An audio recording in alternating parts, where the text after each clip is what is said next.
ఒక యువకుడు డిసెంబర్ 31 రాత్రి చాలా ఉత్సాహంగా ఉంటాడు. ఒక కొత్త డైరీ కొని అందులో పెద్ద అక్షరాలతో న్యూ ఇయర్ రెజల్యూషన్స్ అని రాస్తాడు. రోజూ 5 గంటలకే నిద్రలేవాలి, వ్యాయామం చెయ్యాలి, ఫోన్ వాడకం తగ్గించాలి. మొదటి 2 రోజులు అలారం మోగగానే ఉత్సాహంగా లేచాడు. 3వ రోజు చలిగా ఉందని దుప్పటి కప్పుకున్నాడు. 4వ రోజు రేపటి నుండి చూద్దాంలే అనుకున్నాడు. జనవరి 10 వచ్చేసరికి మళ్లీ పాత జీవితం. అర్ధరాత్రి వరకు ఫోన్ చూడటం, ఆలస్యంగా నిద్రలేవడం. ఇది చూసిన అతని స్నేహితుడు ఒక మాట అన్నాడు. రేయ్, క్యాలెండర్ మీద ఉన్న తేదీ మారినంత మాత్రాన నీ తలరాత మారదు. నువ్వు మార్చుకోవాల్సింది డైరీలో రాసుకునే గోల్స్ కాదు, నీలో ఉన్న బద్ధకాన్ని.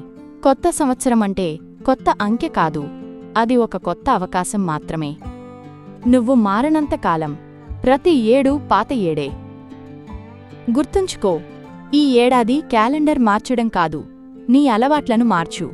అప్పుడే అది నిజమైన కొత్త సంవత్సరం.